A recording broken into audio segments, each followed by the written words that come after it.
আমার সাধনা কামনায় আমার কায়েম হবে খিলাফায় আবার। আমার সাধনা কামনা। আল্লাহ তাআলা সূরা কলামের 14 নম্বর আয়াতের মধ্যে বলেছেন, আন কানা যা মালি ওয়া বানিন। ইমাম তাবারী রাহিমাহুল্লাহ এই আয়াতের তাফসিরে উল্লেখ করেছেন, ইয়ান যা মালি ওয়া বানিন ইয়াস্তাকবির। সে যেহেতু অনেক সম্পদের মালিক, তার সন্তানও আছে 10টা, এই জন্য সে ইস্তেকবার করে, অহংকার করে, নিজেকে বড় হিসাবে প্রমাণ করার জন্য সে সবসময় চেষ্টা থাকে।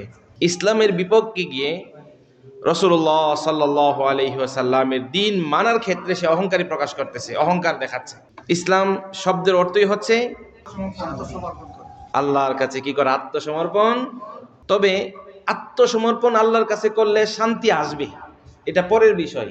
ইসলাম এর যদি তর্জমা করতে যাই তাহলে ফার্সিতে একটা তর্জমা আছে, গারদান নেহাদান বাতাআত। আনুগত্যের সাথে আল্লাহর সামনে মাথাকে ঝুঁকাইয়া দেওয়া, আনুগত্যের সাথে। আল্লাহ, তোমার সমস্ত বিধিবিধান আমি মেনে নিলাম, তোমার সামনে আমি মাথা ঝুঁকাইয়া নিলাম। এটাই হচ্ছে ইসলাম। ইসলাম হচ্ছে সারেন্ডার করা আল্লাহর সামনে, আত্মসমর্পণ করা। এই ওয়ালিদ ইবনে মুগীরার বদ অভ্যাস ছিল, সে ইসলামের সামনে আত্মসমর্পণ করতে পারে নাই। ইসলামের বিপরীত দলে গিয়ে সে অহংকারী ভাব দেখাচ্ছে এবং বড়াই করতেছে সম্পদের, বড়াই করতেছে নিজের সন্তানের ক্ষমতার, বড়াই করতেছে।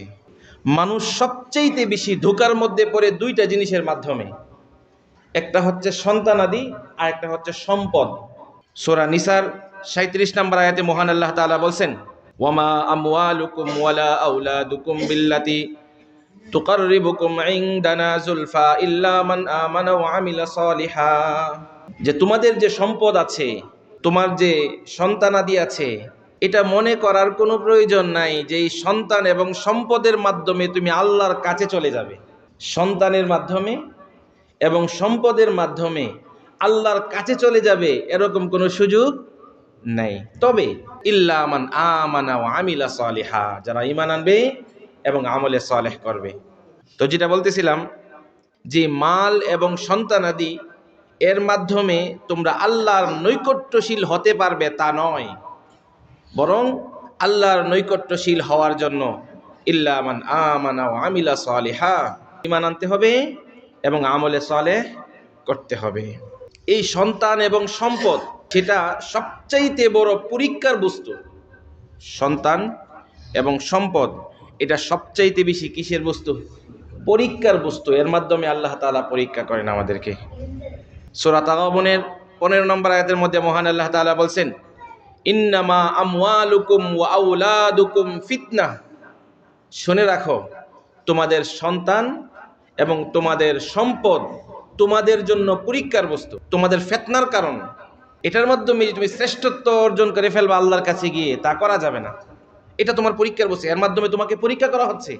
তুমি তোমার সম্পদগুলোকে কিভাবে উপার্জন করতেছো, কিভাবে ব্যয় করতেছো। তোমার সন্তানদেরকে তোমার কাছে আমানত দেওয়া হয়েছে। সন্তানের পিতা হলাম মানে কি? সন্তান আমার কাছে আমানত। সন্তানের মালিক আমি না, সন্তানের মালিক কে? জোরে বলতে হবে, কে?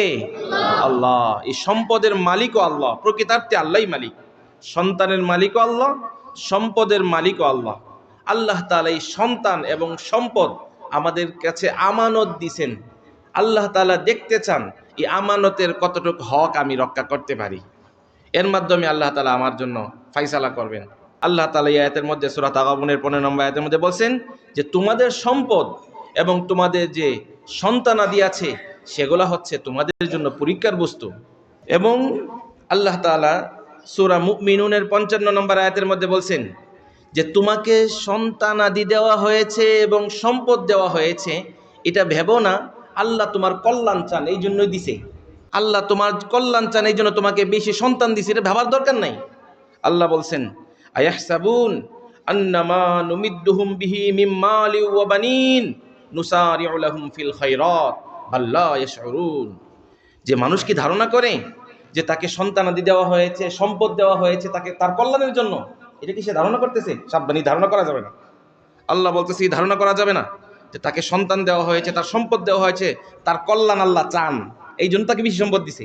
আল্লাহ তাকে বেশি সন্তান দিছে তার কল্যাণ চান আল্লাহ, এটা ভাবার কোনো দরকার নেই। তিরমিজি শরীফের 2462 নম্বর হাদিস, রাসূলুল্লাহ সাল্লাল্লাহু আলাইহি সাল্লাম বলেন, ওয়াল্লাহ মাল ফাকরু আখশা আলাইকুম, আল্লাহর শপথ করে বলছি, তোমরা দরিদ্র হয়ে না খেয়ে মরবে সেই ভয় আমি করি না। ওয়ালাকিন আখশা আন তুবসাতা দুনিয়া আলাইকুম, আমি তো সেই ভয় করি তোমাদের কাছে দুনিয়াকে প্রশস্ত করে দেওয়া হবে, ধন সম্পদের দরজা তোমাদের জন্য খুলে দেওয়া হবে, এই ভয়টা আমি করি। তোমরা না খেয়ে মারা যাবে আমার উম্মত, সেই ভয় আমি করি না। সন্তান সম্পদ থাকবে একটা মানুষের দরকারি, তবে এটাকে সে আমানত হিসাবেই রাখতে হবে। এটাকে যেই পথে ব্যয় করার দরকার সেই পথেই কি করতে হবে, ব্যয় করতে হবে। যদি ভিন্ন পথে এটাকে ব্যয় করি, আল্লাহ তাআলা আমাকে ধরবেন, আল্লাহ আমাকে পাকড়াও করবেন। আর আল্লাহর পাকড়াও বড় কঠিন। ইন্না বাতশা রাব্বিকা লাশাদীদ, আল্লাহ তাআলা যখন পাকড়াও করেন তখন সেটা খুব শক্তিশালীভাবে, খুব শক্তভাবে আল্লাহ তাআলা ধরেন। এই সন্তানের জন্য, এই সম্পদের জন্য আমরা সবচাইতে বেশি ধোঁকার মধ্যে পড়তেছি। পুরা দুনিয়াই তো ধোঁকা, পুরা দুনিয়াই শয়তান আমাদের সামনে চাকচিক্য করে রাখছে, দুনিয়া হালুকাময় করে রাখছে দুনিয়াটাকে আমাদেরকে ধোঁকায় ফেলার জন্য। এর মধ্যে সবচাইতে গুরুত্বপূর্ণ জিনিস হচ্ছে এই সন্তানের কারণে, এই সম্পদের কারণে আমরা সবচাইতে বেশি ধোঁকার মধ্যে পড়তেছি। সম্মানিত হাজিরিন, আল্লাহর কাছে প্রিয় হওয়ার মাধ্যম হচ্ছে তাকওয়া। বলেন, আল্লাহর কাছে প্রিয় হওয়ার মাধ্যম কি? তাকওয়া। আল্লাহ তাআলা বলছেন, ইন্না আকরামাকুম ইনদাল্লাহি আতকাকুম, তোমাদের মধ্যে আল্লাহর কাছে সবচাইতে নিকটবর্তী ব্যক্তি হচ্ছে যার ভিতরে যত বেশি তাকওয়া আছে। যার ভিতরে যত বেশি কি আছে? তাকওয়া আছে। হযরত উসমান গনি রাদিয়াল্লাহু তাআলা, সম্পদ কম ছিল নাকি অনেক বেশি ছিল? অনেক বেশি ছিল, কিন্তু তার তাকওয়া কম ছিল না। তাকওয়া কি কম ছিল? তাকওয়া কম ছিল না। হযরত আবু হুরায়রা রাদিয়াল্লাহু তাআলা, সম্পদ ছিল না, তারপরে তার ভিতরে তাকওয়া কম ছিল না, তাকওয়া পূর্ণ ছিল। তাহলে দুই সাহাবীর কথা বললাম, সবচেয়ে ধনী সাহাবীর কথাও বললাম, সবচেয়ে গরিব সাহাবীর কথাও বললাম। তাহলে আল্লাহর কাছে আমরা কতটুকু পছন্দনীয় হতে পারবো তার মানদণ্ড হচ্ছে আমার ভিতরে আল্লাহর ভয়টা কতটুকু আছে। আমার ভিতরে আল্লাহর ভয়টা কত। সম্পদ থাকতে পারে, সন্তান থাকতে পারে, এটা আলহামদুলিল্লাহ, আল্লাহ তাআলা দিলেও আলহামদুলিল্লাহ, না দিলেও আলহামদুলিল্লাহ। আমাদের মূল বিষয় হচ্ছে আমি আল্লাহর কাছে নৈকট্যশীল হতে পারছি কিনা।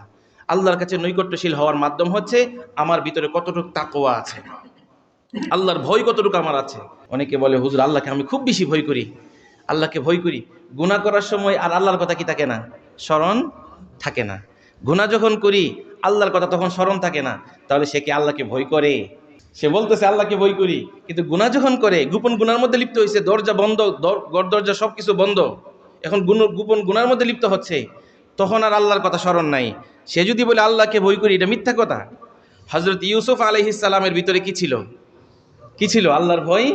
যখন গোপনে গুনাহের সব আসবাব প্রস্তুত, হ্যাঁ, ক্বালা মাআদাল্লাহি ইন্নাহু রাব্বি আহসানা মাসওয়াই, আল্লাহ আমাকে হেফাজত কর বলে দৌড় মারছে।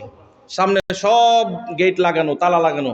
উনি যখন দৌড় মারছে, গেটের কাছে গেছে, কাছে যাওয়ার সাথে সাথে সবগুলা গেট আল্লাহ তাআলা কি করে দিয়েছেন? খুলে দিয়েছেন। সুবহানাল্লাহ। সম্মানিত হাজিরিন, হযরত ইউসুফ আলাইহিস সালামের মতো তাকওয়া লাগবে আমাদের অন্তরে, তাহলে আল্লাহ সাহায্য আমাদের উপর আসবে। আমাদের ভিতর তাকওয়া যেহেতু নাই, আমাদের উপর কি আসতেছে না? আল্লাহ সাহায্যটাও আসতেছে না।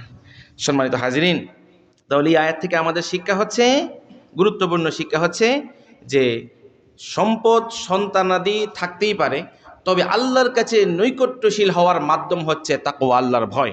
আল্লাহ তাআলা আমাদের সবাইকে আল্লাহর ভয় যেন প্রকৃতার্থে অর্জন করতে পারি সেই তৌফিক দান করেন।